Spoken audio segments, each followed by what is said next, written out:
Hello my dear student, आप सभी का एक बार फिर से आपके अपने यूट्यूब चैनल प्रॉक्सिमा क्लासेस में बहुत स्वागत है मेरे प्यारे बच्चों। जैसा कि आप जान रहे हैं आपका एग्जाम में बस अब कुछ ही दिन बचा हुआ है मेरे प्यारे बच्चों, इसलिए हम आपके लिए टॉप 5 का सीरीज और टॉप 10 का सीरीज लेकर के आए हुए हैं।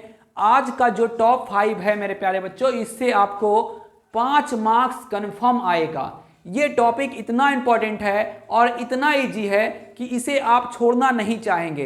आपका dy/dx का अनुप्रयोग चैप्टर से है।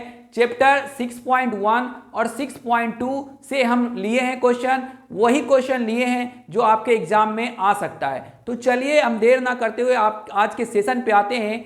सेशन पर आने से पहले मेरे प्यारे बच्चों, अगर इस चैनल पे आप नए हैं तो प्लीज इस चैनल को आप सब्सक्राइब कर लीजिए और बेल आइकन बटन को दबा दीजिएगा, क्योंकि वहीं से आपका नोटिफिकेशन आपके पास पहुंचेगा। ठीक है मेरे प्यारे बच्चों, ताकि हम आपके लिए जो भी वीडियो बनाएं वो फटाक सा आपके पास पहुंच पाए। चलिए हम चलते हैं आज के वीडियो में। आज का जो सेशन है बहुत ही खास है और इंपॉर्टेंट होने वाला है, इस कारण से क्योंकि यहीं से क्वेश्चन छपेगा। ठीक है बच्चों, एकदम कंफर्म हमारा गेसिंग किया हुआ क्वेश्चन है, आपका क्वेश्चन यहीं से रहेगा। चलिए पहला क्वेश्चन बहुत ही इंपॉर्टेंट क्वेश्चन है। कह रहा है एक गुब्बारा, ठीक है गुब्बारा आप देखे होंगे, एक गुब्बारा जो सदैव गोलाकार रहता है कि त्रिज्या परिवर्तनशील है। त्रिज्या के सापेक्ष याद रखिएगा, त्रिज्या के सापेक्ष बोल रहा है, या आप भूलिएगा मत। ठीक है, जिसके सापेक्ष बोलेगा उसी के सापेक्ष अवकलन करना है। जैसे x के सापेक्ष बोलता था तो dy/dx करते थे, उसी तरह क्या कह रहा है, त्रिज्या के सापेक्ष। अब त्रिज्या को किससे सूचित करते हैं, r से। याद रखिएगा आयतन के परिवर्तन की दर ज्ञात करना है। ठीक है, जबकि त्रिज्या दिया हुआ है 10 सेंटीमीटर। पहला टाइप का क्वेश्चन का हम सॉल्यूशन कर रहे हैं बच्चों, ध्यान पूर्वक देखिएगा।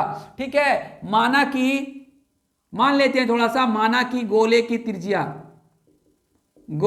त्रिज्या क्या मानते हैं हम, r मानते हैं। इसलिए आयतन क्या हो जाएगा मेरे प्यारे बच्चों, आप सभी को मालूम होगा गोला का आयतन 4/3 πr3। एकदम बहुत आसान क्वेश्चन है। सिर्फ आपको डर लगता है कि dy/dx का जो एप्लीकेशन है वो हार्ड है। हार्ड नहीं है बच्चों, आज एकदम आप सीख करके रहिएगा और हम आपको सिखा करके रहेंगे, ये आप यकीन रखिए। ठीक है, भी हो गया 4/3 πr3। अब प्रश्न से, ठीक है बच्चों, प्रश्न से क्या दिया हुआ है जरा देख लेंगे।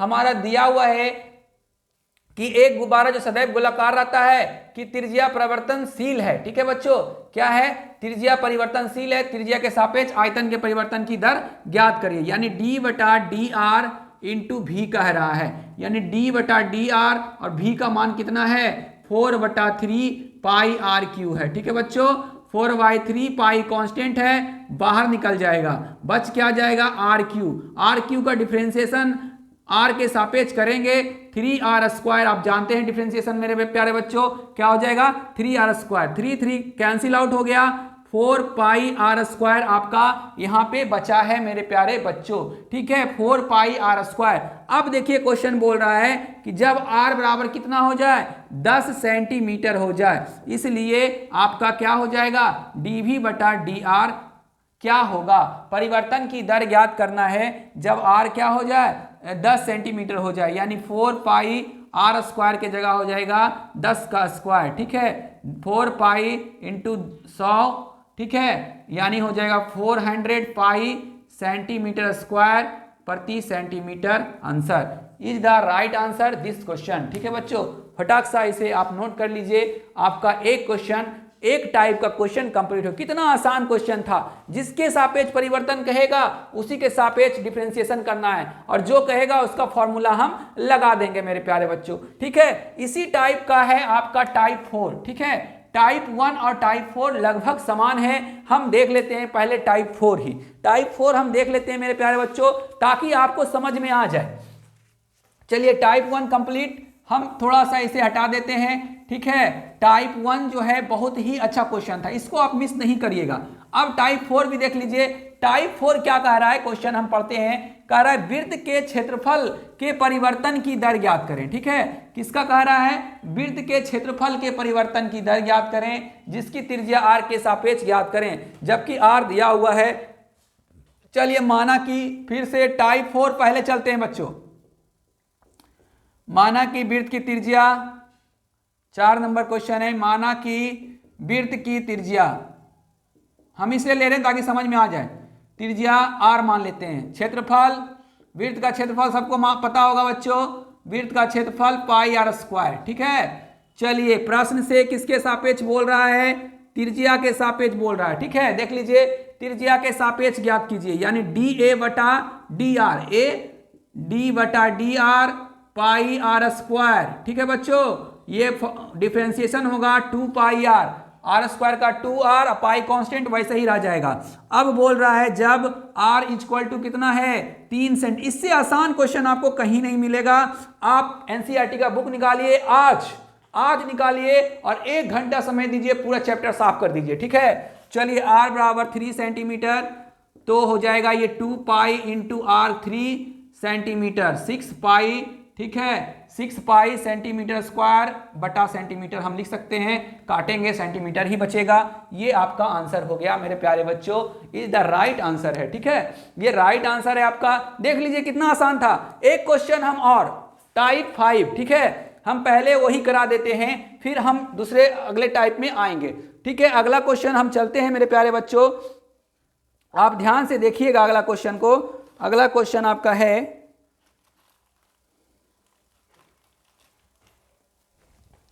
देखिएगा बच्चा, ठीक है, इसे हम थोड़ा सा हटा देते हैं तभी तो आप देख पाइएगा।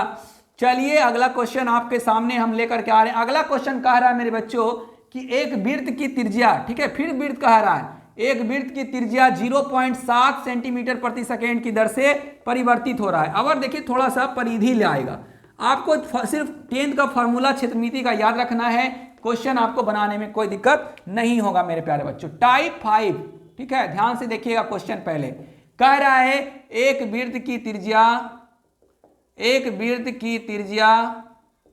0.7 सेंटीमीटर प्रति सेकेंड की दर से, इसी टाइप से दिया रहेगा एग्जाम में, क्वेश्चन देख लीजिए अच्छे से, दर से बढ़ रही है, ठीक है बच्चों।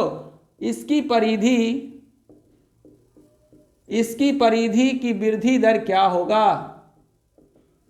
ठीक है। त्रिज्या दे देगा, परिधि का वृद्धि दर पूछ लेगा, क्षेत्रफल का वृद्धि दर पूछ लेगा, कुछ भी पूछ सकता है, उस पर डिपेंड करता है। आप बस सब में एक ही जैसा फॉर्मूला लगेगा, इसकी परिधि की वृद्धि दर क्या है, बस बन गया हिसाब। दिया है, देख लीजिए बच्चों, दिया हुआ है आपका dr/dt दिया हुआ है, कितना बच्चों 0.7 सेंटीमीटर प्रति सेकेंड, ये दिया हुआ है।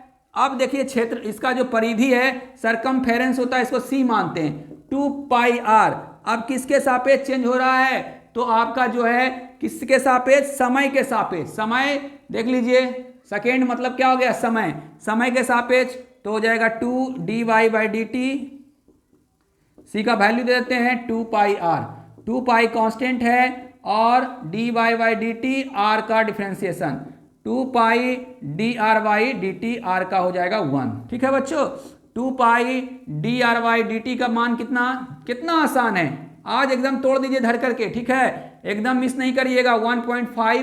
1.4 पाई सेंटीमीटर प्रति सेकेंड आंसर। देख लीजिए आपका जितना भी परिवर्तन वाला था इंपॉर्टेंट क्वेश्चन, वो हम आपका 3 क्वेश्चन एकदम 5 से 6 मिनट लगा होगा, ज्यादा से ज्यादा 3 क्वेश्चन कंप्लीट। सोच लीजिए आपको पूरा चैप्टर सॉल्व करने में कितना टाइम लगेगा बच्चों। एकदम जो है एकदम इजी जो है, कहते हैं इजी चैप्टर है, आप इसको सॉल्व करिए, आपको बहुत अच्छा लगेगा। अगर कोई प्रॉब्लम होता है किसी मैथ में तो कमेंट बॉक्स में नंबर सिर्फ लिखिए, एक्सरसाइज का नाम और कमेंट में जो है क्वेश्चन नंबर। चलिए बच्चों अगले क्वेश्चन पे चलते हैं। अगला टाइप है आपका रेखा की प्रवणता। देखिए आप 11th में पढ़े होंगे स्पर्श रेखा की प्रवणता, या फिर क्या कहते हैं, और अभिलंब की प्रवणता, 2 पढ़े थे, दोनों पे रहता है मेरे बच्चों। ये अगले चैप्टर का है, यानी 6.1 का है। ये जो हम अभी बताए हैं वो आपका 6.2 का था, ठीक है। आप देखिए चैप्टर निकाल करके, ठीक है, इस टाइप का क्वेश्चन आपको कहाँ दिखता है। आप एकदम आज जो है एकदम रिवीजन इस चैप्टर कर लीजिए, एग्जाम में मेरे बच्चों एकदम इससे पूछेगा, आप एकदम नहीं मिस कीजिए इस चैप्टर को, ठीक है। चलिए 2 आपको मैथ बताएंगे, हम 3 मैथ बता चुके हैं, ठीक है बच्चों, आपका 2 मैथ और देखिएगा आपके सामने है 3 मैथ हो चुका है। ये आपका टाइप दूसरा। देखिए टाइप दूसरा से देखने से पहले 2 फार्मूला लिखना है, एकदम इंपॉर्टेंट से भी इंपॉर्टेंट फार्मूला है। TTI स्पर्श रेखा की प्रवणता, एकदम ऑब्जेक्टिव में भी पूछ सकता है। स्पर्श रेखा की प्रवणता, ढाल भी बोलते हैं इसको बच्चों, स्पर्श रेखा की ढाल dy/dx, इसको हम tan थीटा भी लिख सकते हैं। dy/dx को tan थीटा भी लिखते हैं। अगला है स्पर्श रेखा की प्रवणता हो गया। अब लिखना है अभिलंब की प्रवणता।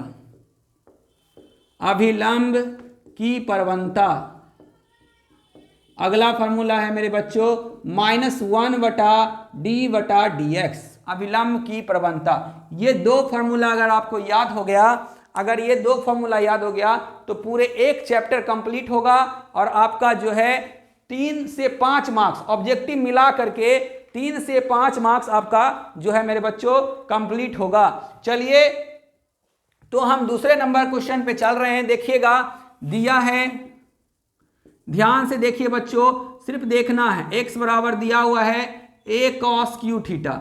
चलिए इसका डिफरेंशिएशन निकाल लेते हैं। dx/d थीटा क्या हो जाएगा, a constant 3 cos square theta into cos का होता है माइनस साइन थीटा। 2 फंक्शन है, आपको डिफरेंशिएशन करने अब आता होगा। अब आपको डिफरेंशिएशन पढ़ाने की जरूरत नहीं, हम समझते हैं, ठीक है। ये आपका निकल गया, इसको हम जरा थोड़ा सरिया लेते हैं। cos square theta into sine theta. चलिए अगेन दिया हुआ है y बराबर a साइन q थीटा, ठीक है। इसका निकालेंगे dy/d theta, a 3 sine square theta into sign का करेंगे cos थीटा, ठीक है बच्चों। चलिए अब dy/dx निकालेंगे। देखिएगा dy/dx, देखिएगा यहाँ पे इस टाइप का आप डिफरेंशिएशन बनाए हैं तो dy/dx, तो पहले dy/d थीटा लिखाएगा, उसके बाद लिखाएगा dx/d थीटा, ठीक है। उसके बाद लिखाएगा dx/d थीटा। dy/d थीटा का मान है 3a sine square theta into cos theta. यहां ध्यान से देखिएगा, कोई दिक्कत नहीं होगा। dx/d थीटा का है -3a, ठीक है, cos square theta into sine theta. Sine से एगो साइन कट गया, कॉस से एगो कॉस कट गया, 3a से 3 कट गया, बच गया माइनस साइन थीटा बटा कॉस थीटा, यानी आ गया माइनस tan थीटा, ठीक है बच्चों। dy/dx बराबर आ गया -tan थीटा। अब देखिए कह रहा है थीटा बराबर π/4 पर अभिलंब की प्रवणता, अभिलंब की प्रवणता हो जाएगा मेरे प्यारे बच्चों, क्या हो जाएगा 1/dx, ठीक है। -1 dy/dx निकला -tan थीटा, खत्म, माइनस 1/tan थीटा। अब कितना पे कह रहा है जो है कितना पे निकालना है, थीटा बराबर π/4 पर। तो थीटा बराबर π/4 यानी tan π/4 का मान 1, ठीक है। अगर ऐसे नहीं हो रहा है, यहाँ पे समझ में नहीं आ रहा है मेरे प्यारे बच्चों, तो इसको हम साफ करके हम आपको फिर से समझा देते हैं, अच्छे से समझाते हैं, अच्छे से समझिएगा, ठीक है। अभिलंब की प्रवणता आपको हम निकालना बता दे रहे हैं अच्छे से, ठीक है। यहां तक स्पर्श रेखा की प्रवणता निकला है, ठीक है। ये स्पर्श रेखा की प्रवणता dy/dx बराबर -tan थीटा कितना पे कह रहा है बच्चों, थीटा बराबर π/4 पर। अगर स्पर्श रेखा की प्रवणता कहता तो सिर्फ हम यहीं तक निकाल करके छोड़ देते, यानी -tan π/4 यानी आ जाता -1। मगर यहाँ कह रहा है पर अभिलंब की प्रवणता, ठीक है, अभिलंब की प्रवणता बराबर होता है मेरे बच्चों -1/dy/dx, और आपका dy/dx कितना निकला, -1 खत्म, 1 is the right answer this question. देख लीजिए बच्चों, बहुत ही इंपॉर्टेंट क्वेश्चन और बहुत ही हेल्पफुल क्वेश्चन है ये, इसको आप मिस नहीं कीजिएगा। इसको अगर मिस किए तो समझ लीजिए आपका 5 से 7 नंबर, इस चैप्टर को आप मिस कर ही नहीं सकते हैं। आपके पास टाइम है, सिर्फ 2 दिन लगेगा, ये 1 दिन, वो भी 1 घंटा, इसलिए अभी रिवीजन कीजिए, आपका एकदम क्लियर, ऑब्जेक्टिव इससे पूछेगा। चलिए आखिरी क्वेश्चन आपके सामने हम लेकर के आ रहे हैं, ठीक है बच्चों। आखिरी क्वेश्चन आपके सामने है, कह रहा है देखिएगा कि वक्र y बराबर इतना की स्पर्श रेखा, अब देखिए स्पर्श रेखा की प्रवणता कह रहा है, यानी dy/, सिर्फ हमको ds निकालना है। क्या करना है, कितना आसान है, देखने में लग रहा है हार्ड है, अटपटाहा जैसा लग रहा है मगर बहुत ईजी है। कह रहे वक्र बाई बराबर इतना कि स्पर्श रेखा की प्रवणता उस बिंदु पर ज्ञात कीजिए जिसका एक्स निर्देशांक है। तो यानी dy बाई पहले dx निकालना है। चलिए ठीक है, dy बाई dx आप बाई लिख लीजिएगा, गिवन दैट हम नहीं लिखे हैं, आप लोग लिख लीजिएगा कि बाई इक्वल टू दिया हुआ है, चलिए लिख देते हैं x Q minus 3x plus 2। अब dy बाई dx निकाल लीजिए, x के सापेक्ष अवकलन करेंगे तो 3x स्क्वायर माइनस 3।